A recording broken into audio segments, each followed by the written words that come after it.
The old upright piano sat in the corner of the Choi family living room, a gift from a neighbor who was moving away. Mrs. Choi, who once taught music at the local elementary school before having children, would play occasionally in the evenings after dinner. The gentle melodies filled their modest home with warmth as her husband would close his eyes, letting the day's stress melt away, and little Minji would stop whatever she was doing and crawl closer to listen. No one paid much attention when 3-year-old Minji first climbed onto the piano bench one Sunday afternoon. Her mother was preparing lunch in the kitchen and her father was reading the newspaper. The first few random notes didn't catch their attention. After all, what toddler doesn't bang on piano keys when given the chance? But then something strange happened. The random notes became less random. Mrs. Choi stopped chopping vegetables, knife suspended in midair as she tilted her head. That's the lullaby I played last night," she whispered to herself, not quite believing what she was hearing. She walked to the living room doorway and watched as Minji's tiny fingers found the keys with surprising accuracy, reproducing the simple melody Mrs. Choi had played before bedtime. The child made mistakes, certainly, but the outline of the tune was unmistakable. "Honey, come look at this," Mrs. Choi called to her husband, who lowered his newspaper with mild annoyance at being interrupted. His expression changed quickly as Minji continued playing, her face scrunched in concentration, short legs dangling from the bench. "Is she actually playing a song?"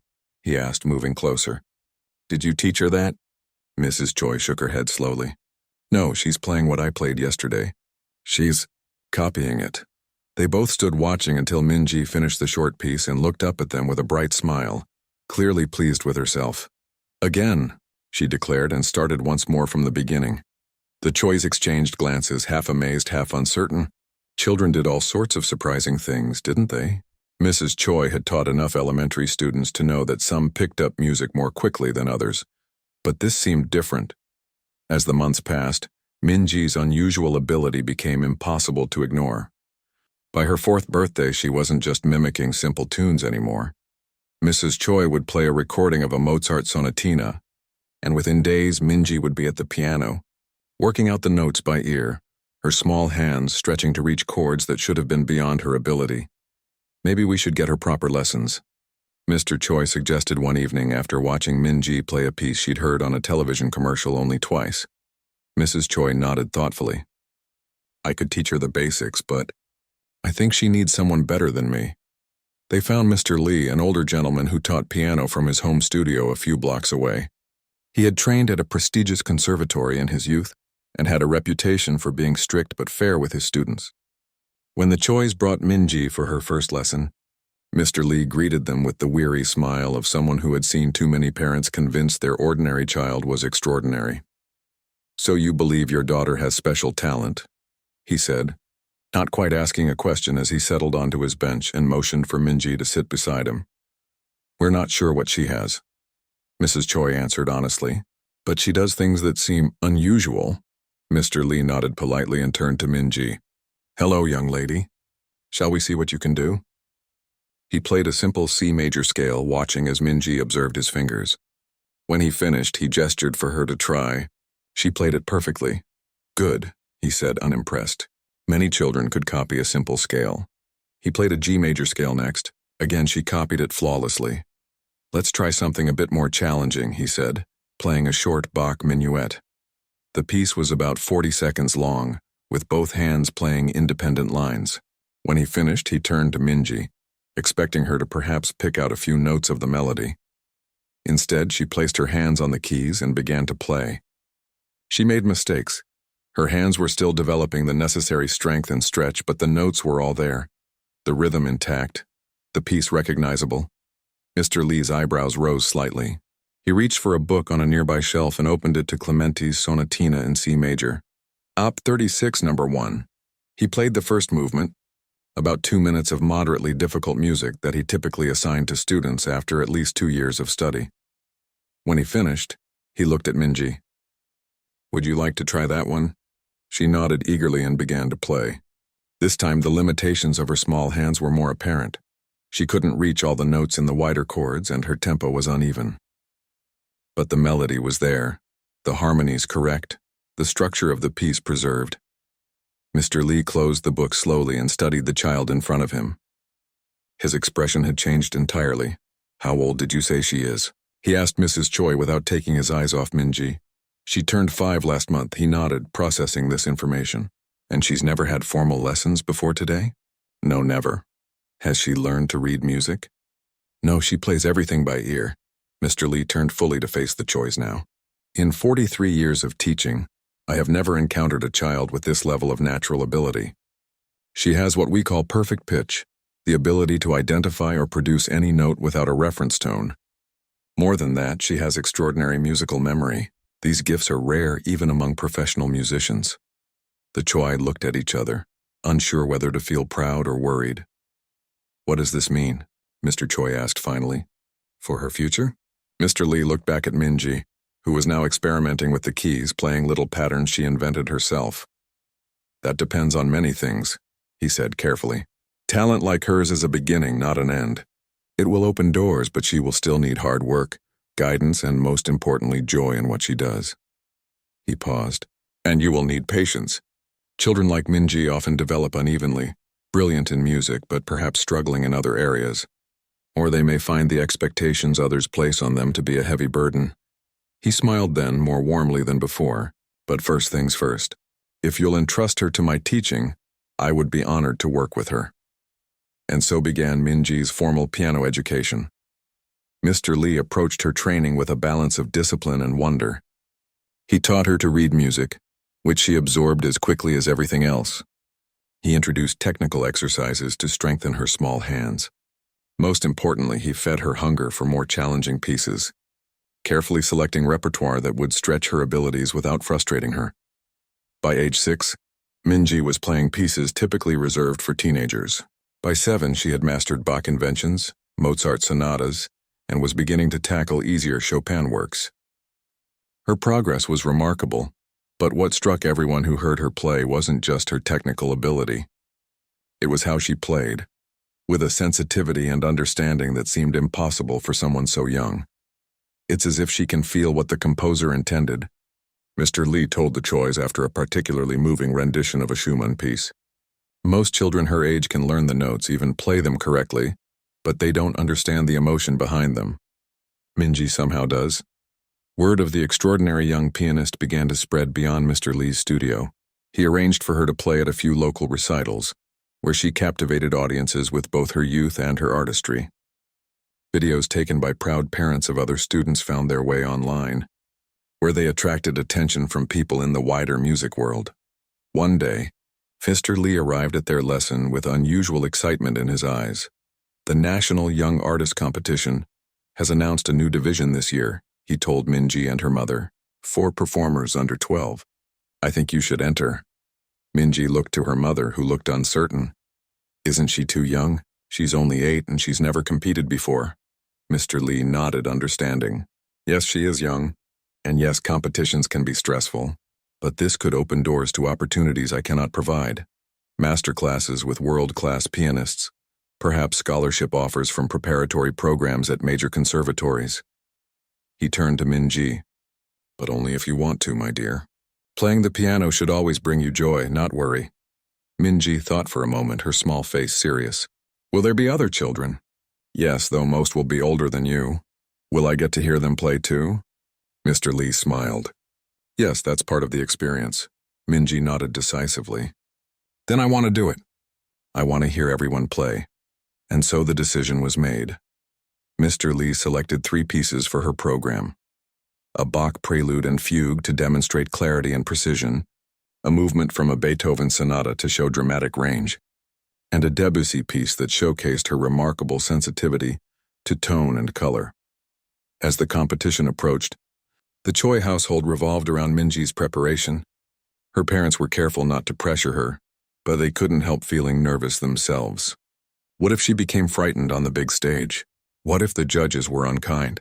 What if this whole experience damaged the pure joy she found in music? But Minji herself seemed unconcerned. She practiced diligently as always, but still found time to play with neighborhood friends, to watch her favorite cartoons, to simply be a child. The piano remained what it had always been to her, not work, not obligation, but a wonderful playground where she could express things she didn't yet have words for. On the morning of the competition's preliminary round, Mrs. Choi found Minji at the piano before breakfast, not frantically practicing but playing a simple folk song, humming along softly. "Are you ready for today?" Mrs. Choi asked, running a hand over her daughter's sleep-tousled hair. Minji looked up with clear, untroubled eyes. "Yes, Mama. I just want everyone to feel happy when they hear me play." And in that moment, Mrs. Choi knew, whatever happened at the competition, whatever path this extraordinary gift might lead them down, they had done at least one thing right. Their daughter loved music for its own sake, not for the recognition it might bring her. That was the true gift, more precious than any talent. The concert hall buzzed with nervous energy as young musicians and their families filed in for the preliminary round of the National Young Artists Competition. Parents straightened bow ties and smoothed down fancy dresses, while children clutched sheet music and fidgeted in uncomfortable formal clothes. Some practiced finger movements on their knees, lips moving silently as they ran through difficult passages in their heads. The Choi family arrived early, Minji between her parents, wearing a simple blue dress with a white ribbon in her hair. Unlike many of the other children, she showed no signs of nervousness. She watched everything with wide, curious eyes, particularly the other young musicians. "Look, Mama," she whispered, pointing discreetly at a boy about 12 years old who was pacing in a corner. "He's playing the same Beethoven piece as me." "How can you tell?" Mrs. Choi asked, puzzled. "His fingers," Minji said, as if it were obvious. "He's practicing the tricky part in the development section." Mr. Choi and his wife exchanged one of those looks that had become common since discovering their daughter's abilities, a mixture of amazement and slight unease at the way her mind worked so differently from theirs. Mr. Lee joined them shortly, greeting Minji with a gentle pat on the head. "Are you ready, my star pupil?" She nodded confidently. "I'm performer number 14. I counted on the program." "That's right. You'll have plenty of time to watch others and get comfortable with the space." He turned to her parents. "The judges for the preliminaries are all local music teachers and professors. They're experienced with children and generally very kind. Nothing to worry about at this stage." They found seats near the back where Minji could watch the proceedings. As the competition began, she sat completely still, absorbing every performance with intense concentration. When other children her age might have grown bored or restless, Minji remained focused, occasionally closing her eyes to listen more carefully to a particular passage. "What do you think?" her father whispered after a particularly impressive performance by a girl who looked about 12. "Her Bach was very clean," Minji whispered back, "but I don't think she really loves the music. She plays like she's afraid of making mistakes." Mrs. Choi bit her lip to hide a smile, out of the mouths of babes indeed. When Minji's turn came, Mr. Lee gave her an encouraging nod as she walked to the stage. She looked tiny approaching the grand piano, and a murmur ran through the audience when she climbed onto the bench. Mr. Choi heard someone nearby whisper, "How old is that child?" and felt a surge of protective pride. Minji adjusted the bench, took a deep breath, and began her Bach prelude. From the first notes, it was clear this was no ordinary child performer. Her small hands moved with precision and fluidity. More striking was how she shaped each phrase, giving direction and meaning to the music in ways that belied her age. When she finished her program 20 minutes later, the audience applauded enthusiastically. The judges, who had maintained professional poker faces throughout, exchanged glances and made rapid notes on their scoring sheets. As they left the stage area, Mr. Lee was beaming. "Magnificent, simply magnificent," he said. "Now we wait for the results, but I have no doubt you'll advance." The results were announced late that afternoon. Minji was not only advancing to the semifinals, but had received the highest score in her age division. As they celebrated with ice cream afterward, Mr. Lee explained what would come next. "The semifinals will be more challenging," he told them. "The judges will be more demanding and the competitors fewer but stronger. You'll need to prepare a new program, something that showcases even more range." Minji nodded seriously, already thinking about what pieces she might want to play. "Will there be an orchestra?" she asked hopefully. Mr. Lee laughed. "Not at this level, my dear. Perhaps in a few years." The next 3 weeks were filled with intense preparation.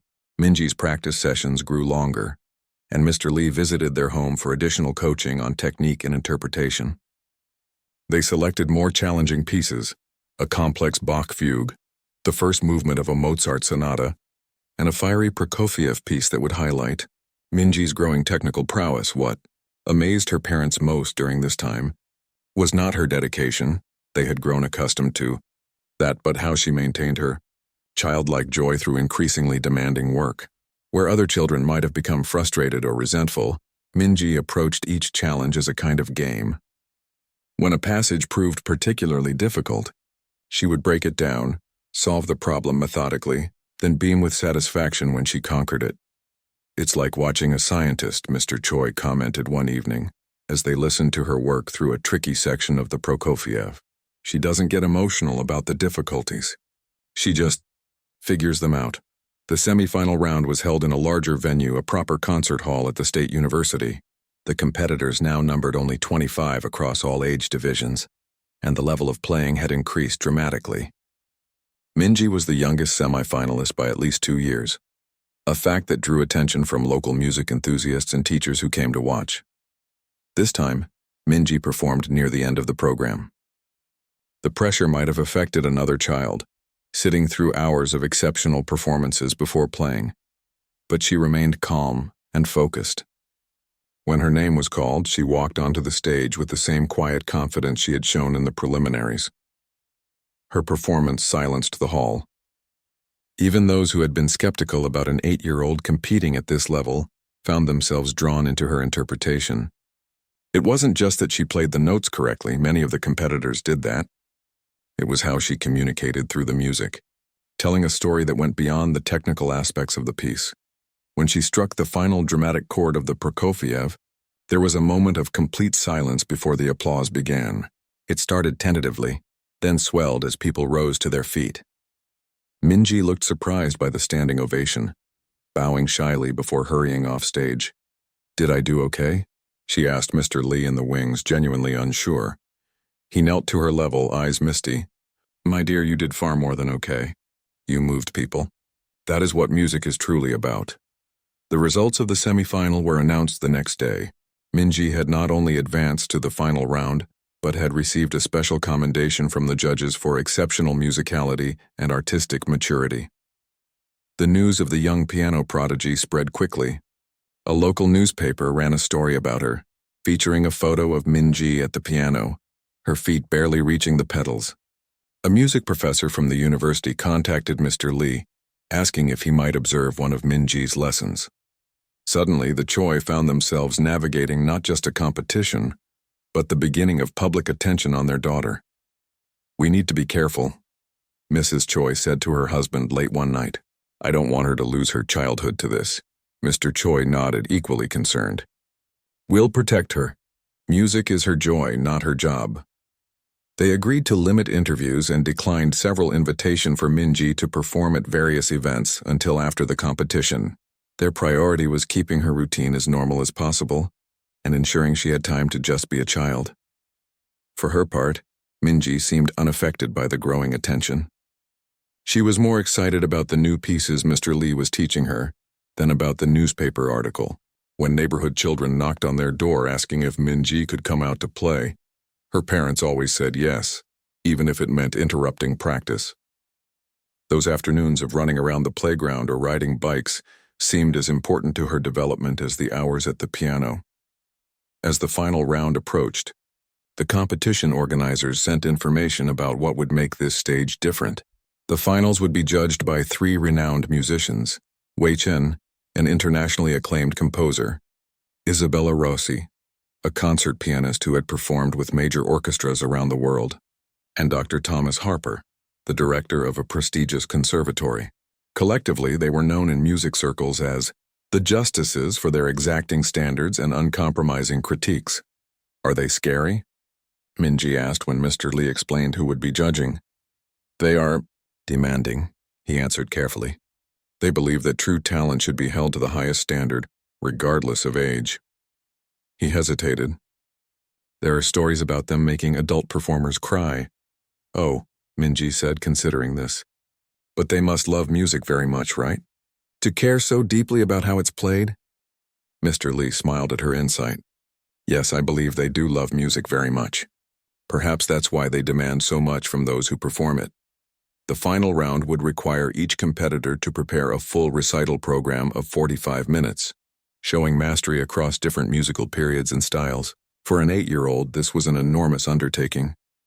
Mr. Lee selected the pieces carefully, balancing technical challenge with works that would highlight Minji's unique interpretive gifts. The program they settled on included Bach, Mozart, Chopin, and a contemporary piece by a living composer.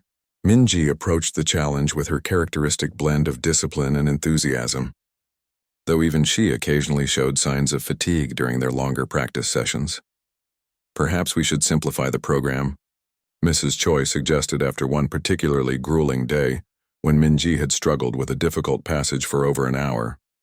No, Minji said firmly, surprising both adults with her determination. I can do it. I just need more time. Mr. Lee and Mrs. Choi exchanged glances. There is no shame in choosing pieces better suited to your current abilities, Mr. Lee said gently. Minji shook her head. These pieces speak to me. I want to share what they say. And so they continued with the challenging program, adjusting practice schedules to prevent burnout and making sure Minji still had plenty of time for rest and play. The week before the finals, Mr. Lee actually reduced her practice time, explaining that her mind and fingers needed rest to perform at their best. On the eve of the final round, the Choi family sat together at dinner, deliberately avoiding talk of the competition.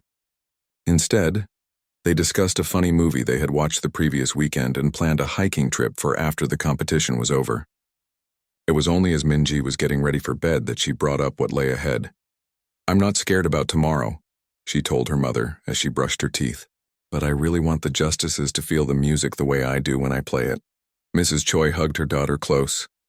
Just play from your heart like you always do. That's more than enough. Minji nodded sleepily. Music is like talking without words, she mumbled as she climbed into bed. Tomorrow I'll tell them a beautiful story. The day of the final round dawned bright and clear. Minji woke early, padding into the living room in her pajamas to sit at the piano. She didn't play, just rested her small hands on the keys, feeling their familiar coolness under her fingertips. This had become her morning ritual in the days leading up to the competition, a quiet moment of connection. Before the day began, Mrs. Choi found her there and gently brushed her daughter's hair back from her forehead. Ready for breakfast? I made your favorite pancakes. The morning passed in a blur of preparation, a light practice session, packing the special blue dress Minji had chosen for her performance, double-checking the sheet music even though she knew all the pieces by heart. Mr. Lee arrived to accompany them to the competition venue, his usual calm demeanor slightly cracked by nervous energy. Remember, he told Minji as they drove to the prestigious concert hall where the finals would be held, today is just about the music. Not the judges, not the other competitors, not even the audience. Just you and the music speaking to each other. Minji nodded, looking out the window at the passing scenery. Mr. Lee, she said after a moment, do you think Mozart was happy when he wrote my sonata? The question caught him by surprise. What makes you ask that? Sometimes it sounds happy.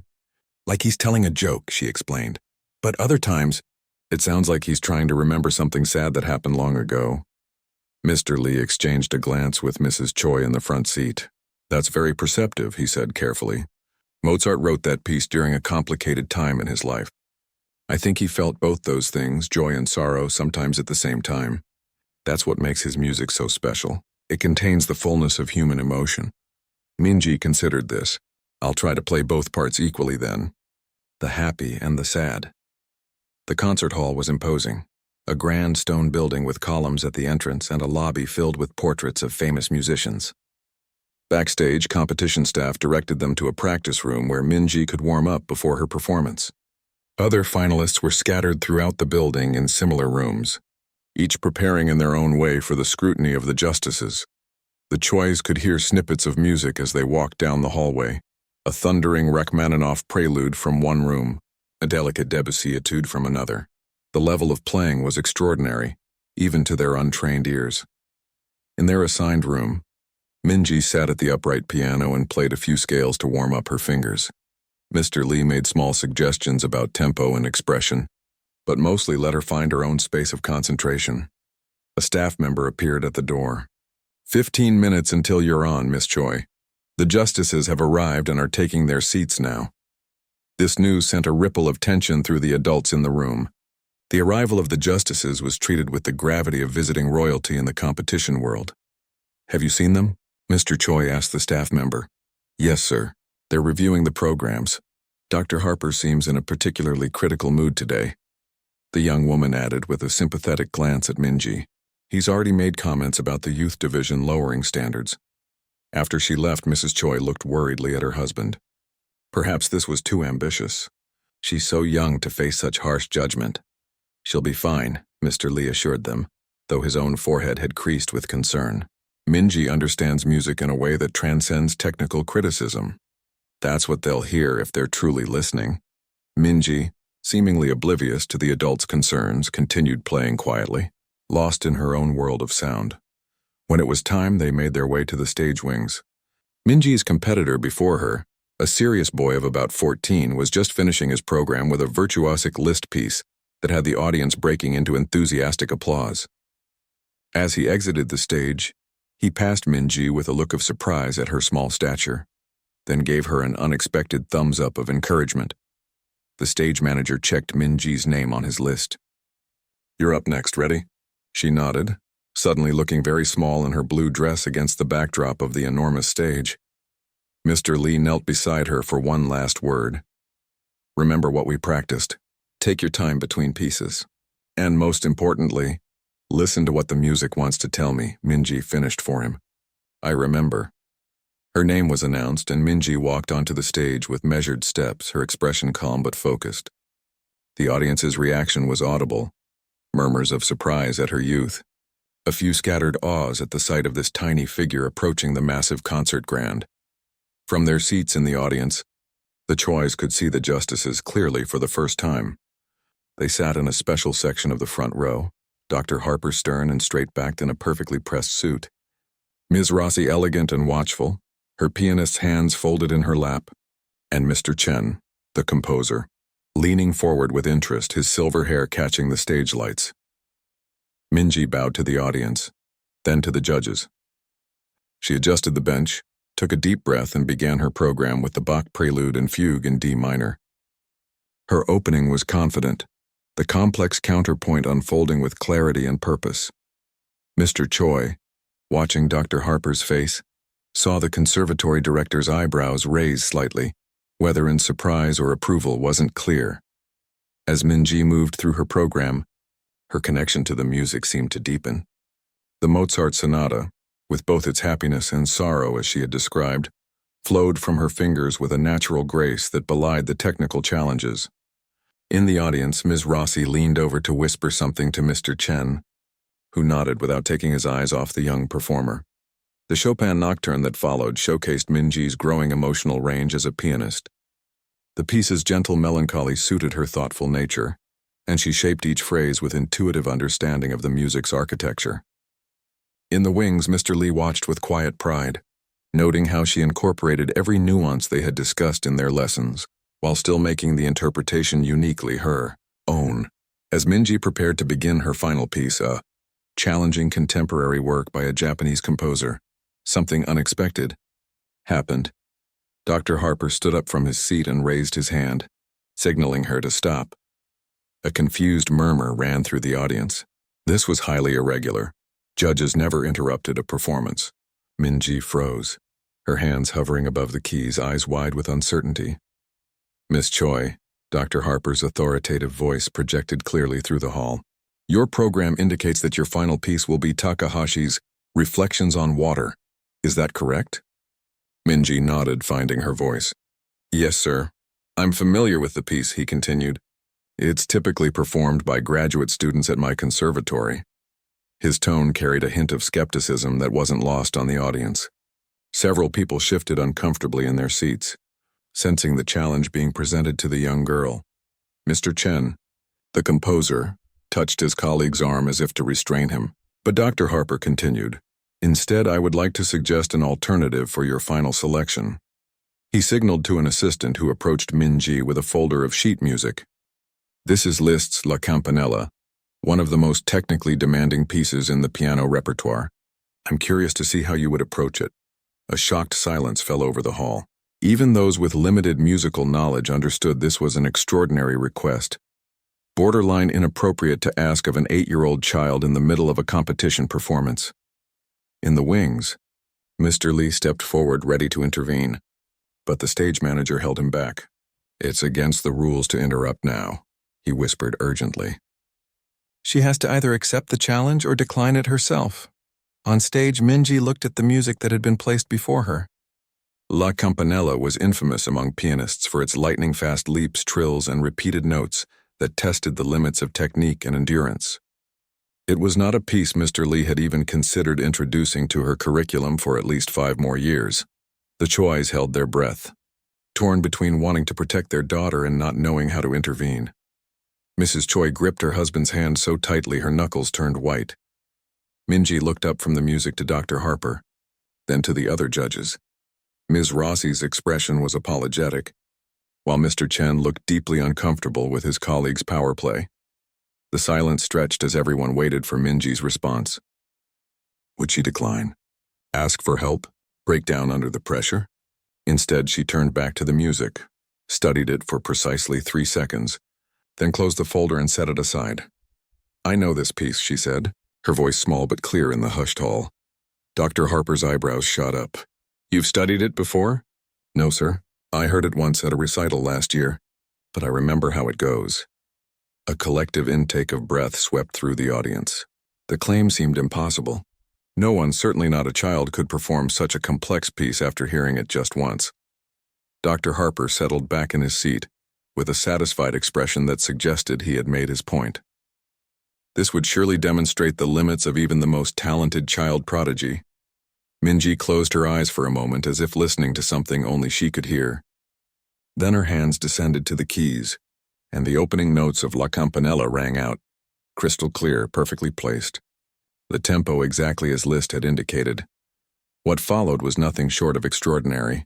Minji's small hands flew across the keyboard, executing the treacherous leaps and rapid-fire repeated notes with astonishing accuracy.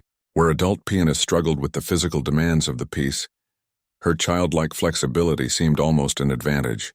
More remarkably, she played not just the notes but the music, finding the playful spirit beneath the technical fireworks, shaping the melodic line that was so easy to lose amid the piece's pyrotechnics. In the audience, Ms. Rossi's hand had flown to her mouth in astonishment. Mr. Chen was leaning so far forward he was nearly out of his seat, and Dr. Harper sat perfectly still, his expression unreadable as the young girl on stage systematically dismantled his carefully constructed challenge. The Choi watched in a state of suspended disbelief. They had known their daughter was special, had seen countless examples of her extraordinary abilities, but this was beyond anything they had witnessed before. This wasn't just talent or practice or even genius, this was something that defied easy categorization. In the wings, Mr. Lee wiped a tear from his eye, overcome by the purity of his student's gift. "Perfect recall," he whispered to himself. Not just the notes, but the very soul of the music. As Minji approached the piece's thunderous conclusion, the atmosphere in the hall was electric. The final cascading notes poured forth, building to a triumphant finish that left her small, frame looking somehow larger than when she had begun. The last note hung in the air for a breathless moment. Then the hall erupted. The standing ovation lasted for nearly 5 minutes. People who had come to the competition as casual observers of young musical talent found themselves on their feet, clapping until their hands hurt, some with tears streaming down their faces. Seasoned musicians in the audience exchanged looks of stunned disbelief, knowing they had witnessed something that defied conventional understanding of musical ability. Minji stood on stage, looking small and slightly bewildered by the reaction. She bowed several times as the applause continued, her cheeks flushed pink with a mixture of exertion and shy pleasure. Her eyes sought out her parents in the audience, finding comfort in their familiar faces amid the sea of strangers showing such strong emotion. In the judges' section, the justices were having an intense whispered conversation. Ms. Rossi gestured emphatically, while Mr. Chen nodded in agreement. Dr. Harper, however, sat rigid in his seat, his expression complex, part disbelief, part annoyance, and part dawning recognition that he had just witnessed something truly extraordinary. When Minji was finally able to leave the stage, she ran straight into her mother's arms in the wings. "Did I do okay?" she asked, her voice muffled against her mother's dress. The question was so incongruous with what had just happened that Mrs. Choi gave a choked laugh. "You did more than okay, sweetheart. You were—" Words failed her as she held her daughter close. Mr. Lee approached, his eyes still wide with amazement. "Minji, that was beyond anything I could have taught you. How did you manage to play that piece with such perfection?" Minji pulled back from her mother's embrace, her brow furrowed in thought. "I just remembered it. The sounds were like pictures in my head." She paused, trying to explain something that came so naturally to her. "When I heard that piece last year, it was like the music wrote itself on my brain. I can see it when I close my eyes, every note, every marking, and I can hear how it should sound." Her father knelt beside her. "You have an amazing gift, Minji. Do you understand that?" She nodded slowly. "I think so. Not everyone can hear music the way I do." "That's right," he agreed, brushing a strand of hair from her face. "And what you just did, playing that extremely difficult piece without preparation, is something most professional pianists couldn't do even with months of practice." Before Minji could respond, a competition official approached them. "Excuse me, the judges have requested to speak with Minji, alone." The adults exchanged concerned glances. This was highly unusual. Judges typically deliberated in private and announced results formally. "Is that really necessary?" Mrs. Choi asked protectively. "She's only 8 years old." "I understand your concern," the official said apologetically, but they were quite insistent. "They've moved to the green room and promised it would only take a few minutes." Mr. Lee stepped forward. "As her teacher, I should accompany her." The official hesitated. They specifically requested to speak with her alone. "But," he added, seeing their worried expressions, "you can wait just outside the door. It's not far." After a moment's consideration, they agreed, though reluctantly. Minji seemed untroubled by the request, her natural curiosity overriding any apprehension she might have felt. The green room was a comfortable space with plush sofas and warm lighting, designed to help performers relax before and after their time on stage. When Minji entered, the justices were arranged in a semicircle, their postures reflecting their distinct personalities. Ms. Rossi relaxed but attentive, Mr. Chen leaning forward with friendly interest, and Dr. Harper still maintaining his formal rigidity, though some of the sternness had left his expression. "Please, sit down, Minji," Ms. Rossi said warmly, patting the sofa beside her. Minji perched on the edge of the cushion, her feet barely touching the floor. "Am I in trouble for not playing the piece I was supposed to play?" she asked directly. The question brought a smile to Ms. Rossi's face. "No, dear, not at all. Quite the contrary. We wanted to speak with you because what you did today was exceptional." "Unprecedented," Mr. Chen added. "Impossible," Dr. Harper said, though without his earlier skepticism. Now the word sounded more like grudging admiration. "We've never seen anything quite like it," Ms. Rossi continued, "and we'd like to understand a bit more about how you did it." Minji looked from one adult face to another. "I just played the music," she said simply. "Yes, but La Campanella is extraordinarily difficult," Ms. Rossi explained. "Most pianists study it for months or years." "You said you heard it once, a year ago?" Minji nodded. "At a university recital. The pianist made 3 mistakes. 1 in the opening theme and 2 in the development where the left hand has to cross over." She demonstrated the passage in the air with her fingers. "I remember thinking it sounded wrong there." Dr. Harper leaned forward, his professional interest fully engaged now. "And you can recall other pieces this way, after hearing them once?" "Yes," Minji said. "All of them." The 3 judges exchanged significant looks. "Would you mind if we tried a small experiment?" Mr. Chen asked gently. When Minji nodded her agreement, he took out his phone and played a short recording. A piano piece none of them had mentioned, about 30 seconds of complex, modern composition with unusual harmonies and rhythms. "This is something I've been working on," he explained.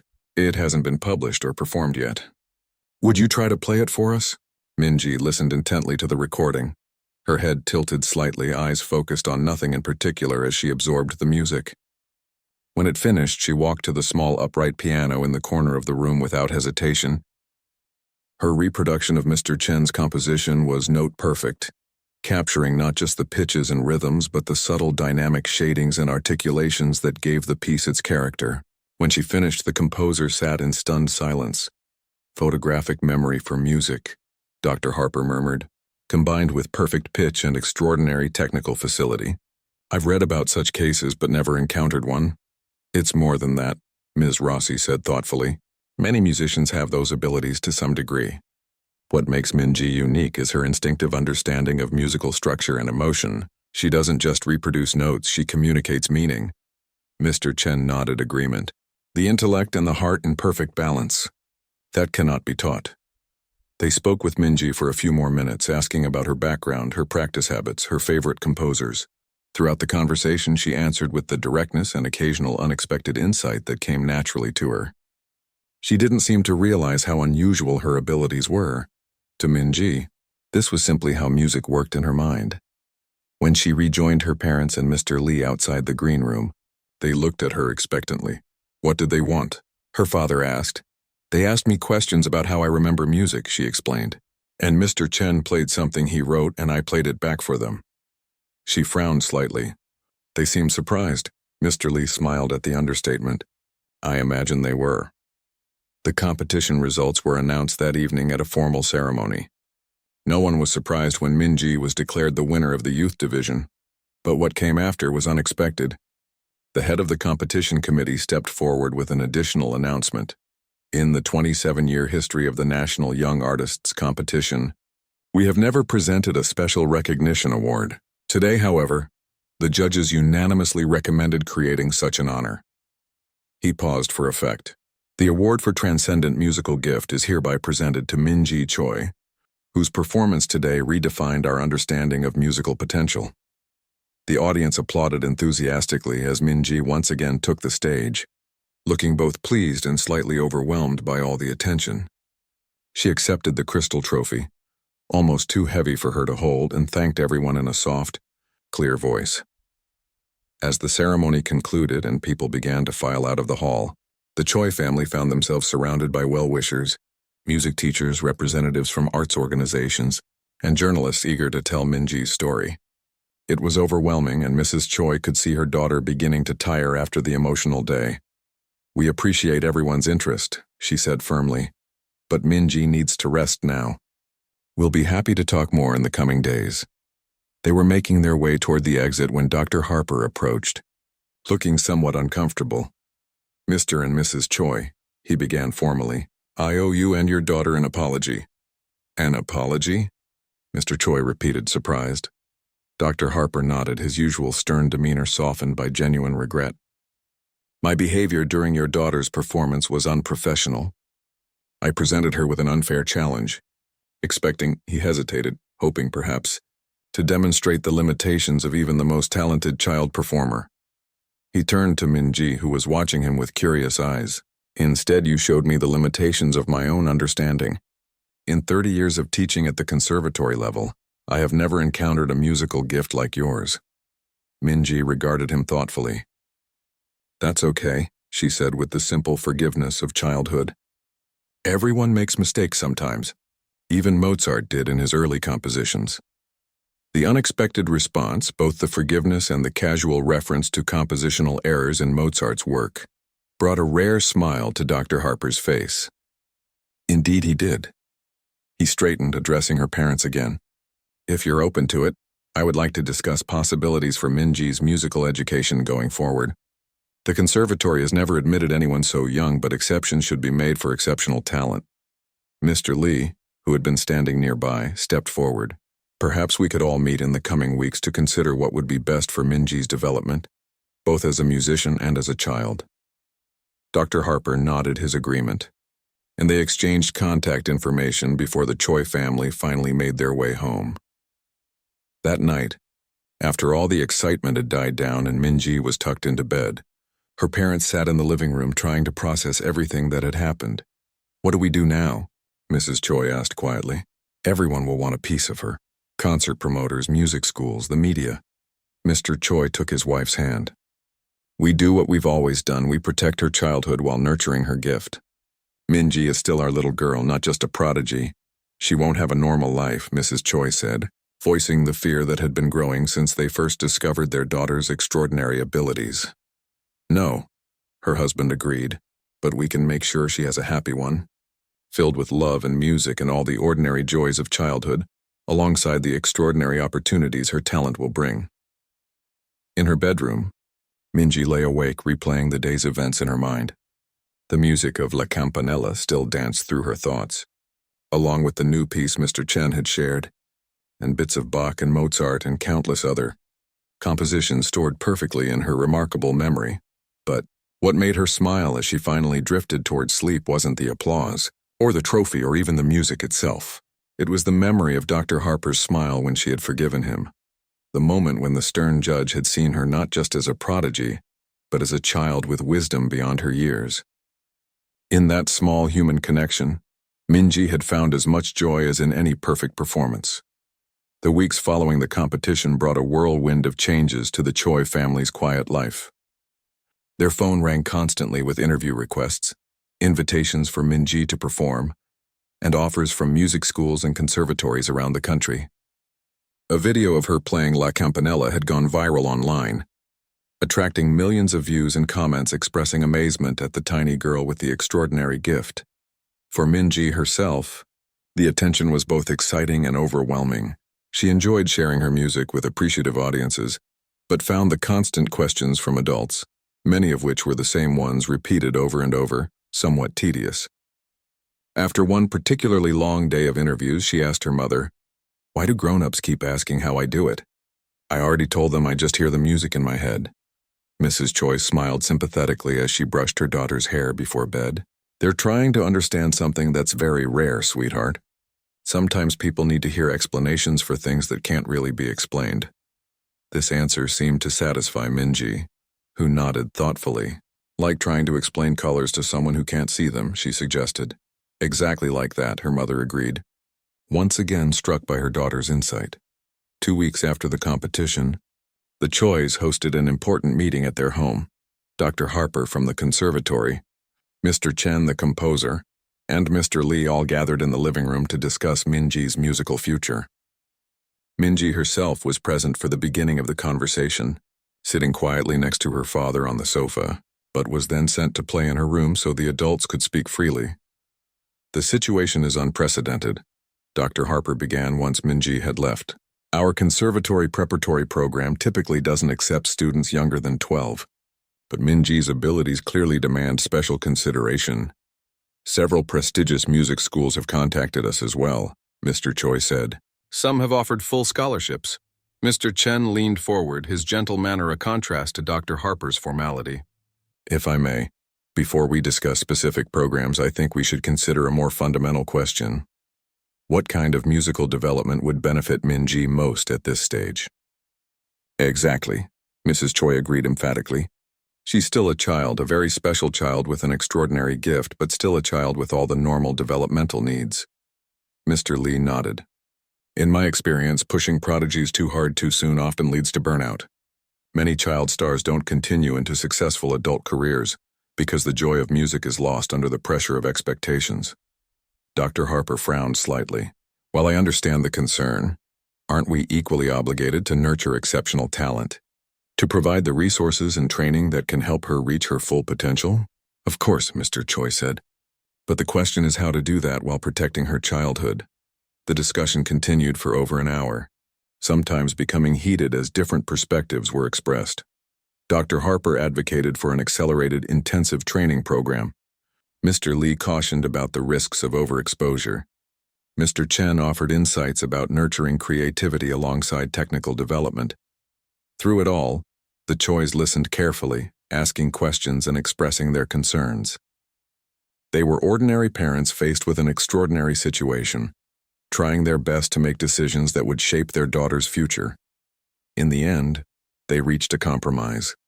Minji would continue studying primarily with Mr. Lee, who knew her best as a student but would also have monthly master classes with professors from Dr. Harper's conservatory.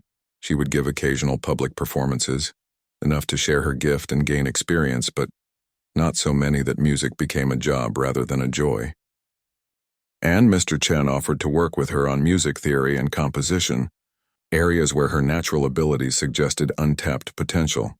Most importantly, they agreed that Minji would maintain a modified regular school schedule, have plenty of free time for play and other activities, and that all decisions would be reassessed regularly based on her happiness and well-being, not just her musical progress. When they called Minji back to share the plan, she listened attentively, her expression serious as she considered what they were proposing. "So I'll still have Mr. Lee as my teacher most of the time?" she asked first.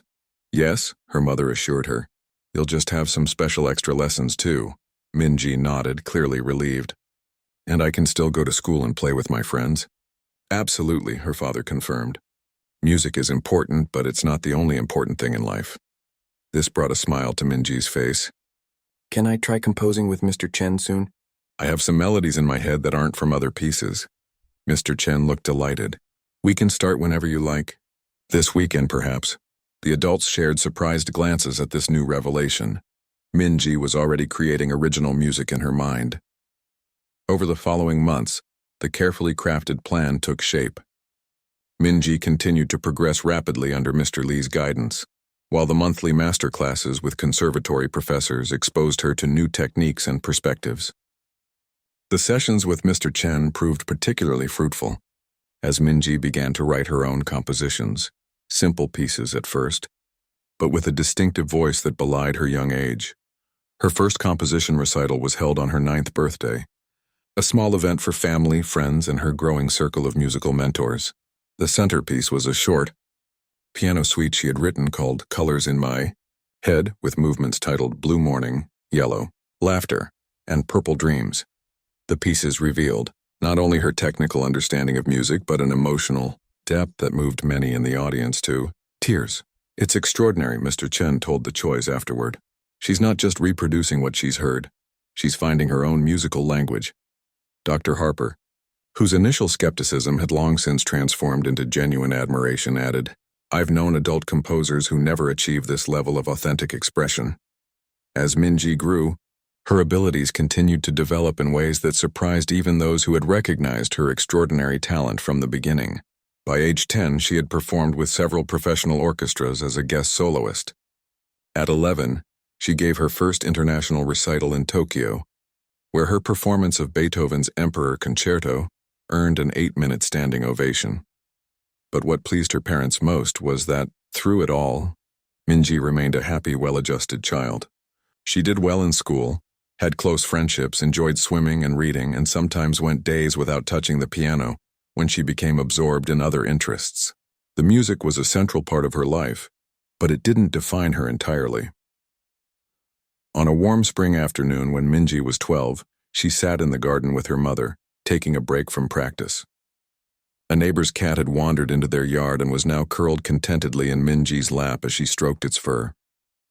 "Mom," she said thoughtfully, "do you remember when I played that really hard piece at the competition? When I was 8? La Campanella? Of course I remember. How could anyone forget?" Minji smiled. "I've been thinking about that day a lot lately. Why is that, sweetheart?" "Because I think I understand now why it was so important." She continued, petting the cat, who purred loudly in response. It wasn't just about playing the notes right. Mrs. Choi waited, knowing her daughter was working through something in her methodical way. "Dr. Harper thought he was testing my limits," Minji continued, "but really he was giving me a gift. He was the first person outside our family who challenged me to go beyond what everyone thought was possible." Her mother considered this. "That's a very generous way to look at it," Minji nodded. "He expected me to fail, but when I didn't, he changed his mind completely. He admitted he was wrong." She looked up at her mother. "That's harder than playing La Campanella, I think. Admitting when you're wrong." Mrs. Choi laughed softly, amazed as always by her daughter's perspective. "You might be right about that. And now," Minji continued, "whenever I start something new or difficult, I remember that day. I remember that sometimes people will doubt what you can do, and the only answer is to show them." This insight, mature beyond her years, was typical of the person Minji was becoming. Thoughtful, perceptive, and remarkably free of bitterness or arrogance despite her extraordinary abilities. 4 years after the competition that had changed their lives, the Choi family hosted a special dinner. The guests included Mr. Lee, who still oversaw Minji's overall musical development, Dr. Harper, who had become one of her strongest advocates in the classical music world, and Mr. Chen, who continued to nurture her growing skills as a composer. After dinner, they gathered in the living room where the old upright piano, now replaced in Minji's practice room by a concert grand, still sat in its familiar corner. Without prompting, Minji sat down to play for them. She began with Bach, as she often did, the clean architectural lines of a prelude flowing from her fingers with practiced ease. But then, instead of continuing with a traditional program, she transitioned into something new, a piece none of them had heard before, with echoes of Chopin and Debussy but a distinctive voice all its own. When she finished, Mr. Chen was the first to speak. "Is that a new composition?" Minji nodded. "I'm calling it 4 years later.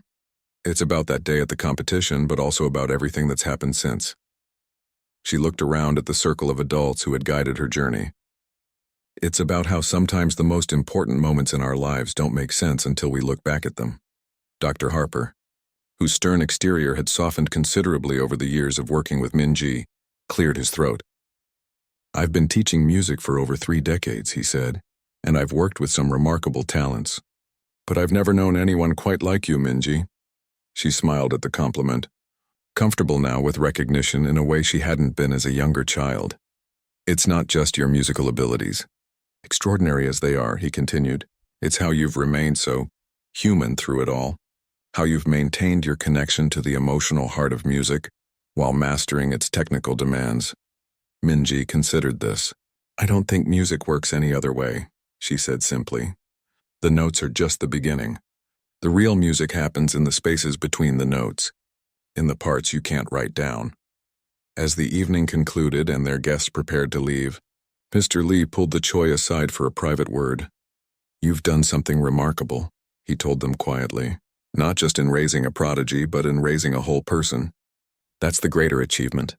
Mrs. Choi squeezed her husband's hand as they watched Minji saying goodbye to Dr. Harper, the once intimidating judge now bending down to listen intently to something she was explaining, with animated gestures. "She's going to be fine," Mr. Choi said with quiet confidence. "Whatever path she chooses." "Yes," his wife agreed. "She has her music, but more importantly, she has herself. That's what matters in the end." And Minji, catching her parents' eyes across the room, smiled at them, the same bright, uncomplicated smile of the 3-year-old who had first climbed onto the piano bench all those years ago, reaching for sounds that somehow, mysteriously, had always been waiting inside her to be discovered.